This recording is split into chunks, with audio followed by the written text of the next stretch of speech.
आपका? जी, राधे राधे जी। मेरा नाम नील माधव है जी। माधव जी, ये जो जगन्नाथ मंदिर है, यहाँ पर सुना है कि जल यात्रा होती है, वो कब होने वाली है? जी, जो जगन्नाथ जी की जल यात्रा महोत्सव है वो 22 उस दिन जगन्नाथ, बलभद्र, सुभद्रा, सुदर्शन चक्र जी का महाअभिषेक होगा, जिसमें एकादश फलों के रसों से, जड़ी बूटियों से और सभी नदियों के जलों से भगवान का महाअभिषेक किया जाएगा।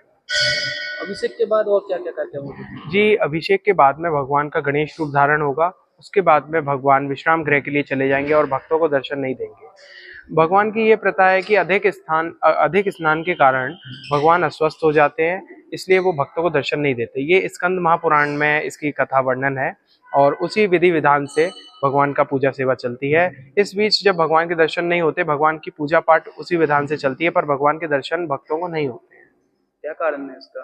जी, इसका ये कारण है कि स्कंद महापुराण में बताया गया है कि अधिक स्नान के कारण भीषण गर्मी से बचने के लिए भगवान का जलाभिषेक किया जाता है और अधिक जलाभिषेक के कारण भगवान अस्वस्थ हो जाते हैं। अस्वस्थ होने के कारण भगवान अपने भक्तों को दर्शन नहीं देते।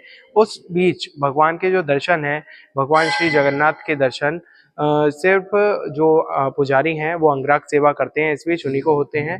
और भगवान की सेवा पूजा विधि विधान से चलती है, जो स्कंद महापुराण में है। जैसे कि भगवान को जो पूजा में थोड़ा बर्ताव आता है, जैसे कि भगवान को सूखा प्रसाद का भोग लगाया जाता है। जैसे जगन्नाथ जी का सब में प्रिय है भात चावल, वो भगवान जी को भोग नहीं लगाया जाता। उस बीच भगवान को जैसे काढ़े का भोग लगाया जाता है, जड़ी बूटियों का कि उपचार किया जाता है कि भगवान जल्द से जल्द स्वस्थ हो जाए। तो इस बीच जब भगवान अस्वस्थ होते हैं, तो कितने दिन के लिए अस्वस्थ होते हैं? कितने दिन दर्शन नहीं होते जी, भक्तों को? भगवान के स्नान यात्रा के दिन शाम से लेके रथ यात्रा के दिन तक अस्वस्थ रहते हैं भगवान। रथ यात्रा के दिन अरुणोदय वेला में भगवान के दर्शन होते हैं, जो 7 जुलाई को है। उस दिन भगवान के सुबह अरुणोदय वेला में महाभिषेक कराया जाएगा और भगवान सर्वप्रथम गाय को दर्शन देंगे, उसके पश्चात सभी भक्तगणों को दर्शन देंगे। लगभग कितने दिनों का अंतराल रहता होगा जी, बीच में? ये 15 या 16 दिन का अंतराल रहता है। इस बीच भगवान की सेवा पूजा विधि विधान से गर्भगृह में ही चलती है, उसमें कोई जिस तरह परिवर्तन से नहीं भगवान आता। जो आप कहते हैं भगवान अस्वस्थ हो जाते हैं, तो उनकी जड़ी बूटी सेवा की जाती है, तो वह कौन करते हैं? कोई वैद्य होते हैं या फिर आप ही जी, लोग करते हैं? जी, वो आश्रम के वैद्य ही करते हैं। असम के वैद्य ही करते हैं। जी। कितने साल से ये परंपरा चली जी, आ रही है? ये परंपरा 550 वर्ष से चली आ रही है, जब से ये मंदिर स्थापित हुआ है। ये वही प्रथम विग्रह है जो जगन्नाथपुरी से यहाँ पे लाया गया था। इसकी कथा आपको श्री भक्त चरितांक में मिल जाएगी। उसमें हमारे वृंदावन के एक संत हुआ करते थे, स्वामी हरिदास जी। वो फरीदकोट के संत थे। एक दिन वो भगवान कृष्ण के भक्त थे, उनको सपना आया कि ऐसे ऐसे जगन्नाथपुरी में जब 2 आषाढ़ पड़ते हैं तो नवकलेवर होता है। तो नवकलेवर में मूर्ति को बदला जाता है, जो परिवर्तित मूर्ति है उसको वृंदावन में लाके स्थापित किया जाए। तो उस समय पे राजा प्रताप रुद्र थे।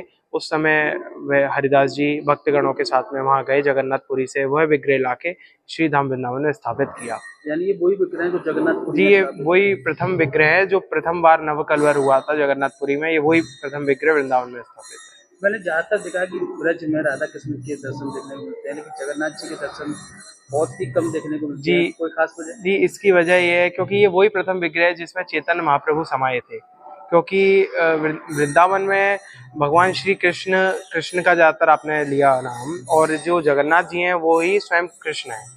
तो वो वृंदावन में इसीलिए है। और ये वही विग्रह क्योंकि चैतन्य महाप्रभु और भगवान श्री जगन्नाथ का विग्रह जो माना जाता है कि जैसे जो चैतन्य महाप्रभु का जो समाया था वो जगन्नाथ जी के उसमें ही विग्रह में गया समाये थे चैतन्य महाप्रभु, तो वही विग्रह यहाँ स्थापित हुआ। और भगवान श्री कृष्ण का आदेश था ये, जो स्वप्न में जो भक्त हरिदास जी को स्वप्न आया था, उसमें भगवान श्री कृष्ण का आदेश था कि उनका जो प्रथम विग्रह है नवकलेवर वाला, वो वृंदावन में स्थापित हो। अब बात करते हैं रथ यात्रा की, तो वो जी, कब है रथ यात्रा? जी, रथ यात्रा का तैयारियां मंदिर में चालू हो गई हैं। 7 जुलाई की रथ यात्रा है। उस दिन भगवान पूर्ण रूप से स्वस्थ हो जाएंगे। सभी भक्तों को अरुणोदय बेला में दर्शन देंगे। उसके पश्चात भगवान का 56 भोग लगाया जाएगा, क्योंकि इस बीच भगवान को सूखा भोग और काढ़ा वगैरह लगाया जाता है। तो जब भगवान स्वस्थ हो जाएंगे तो उनको 56 व्यंजनों का भोग अर्पित किया जाएगा। उसके पश्चात साय 3 बजे के बीच भगवान रथारूढ़ होकर नगर भ्रमण के लिए निकलेंगे।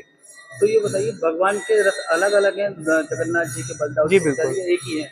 जी, रथ यात्रा में हमारे यहाँ से 4 रथ निकलते हैं, जिसमें से एक सुदर्शन चक्र का भी रथ होता है, बलदाव जी का रथ होता है, सुभद्रा मैया का रथ होता है और बलदाव जी का रथ होता है। ये चारों रथ एक साथ निकलते हैं जी बिल्कुल। नगर भक्तों को दर्शन देने के लिए हाँ निकलते जी, हैं भगवान। ये क्या है, भगवान भगवान इतने मतलब भावुक हैं अपने भक्तों के लिए कि इस बीच अगर भगवान अपने भक्तों को दर्शन नहीं दे पाए तो भगवान खुद अपने भक्तों को दर्शन देने के लिए नगर भ्रमण पे जाते हैं। तो इस बार का कार्यक्रम कैसा होने वाला है? इस बार का कार्यक्रम भव्यता से करेंगे बिल्कुल। आप 22 तारीख की स्नान यात्रा है, उस दिन आइए, दर्शन कीजिए ठाकुर जी के। और 22 तारीख के से प्रोग्राम सारे चालू हो जाएंगे। 29 तारीख से श्रीमद् भागवत कथा आश्रम में चालू होगी और भगवान जी को श्रीमद् भागवत कथा सुनाई जाएगी जिससे वो जल्दी स्वस्थ हों।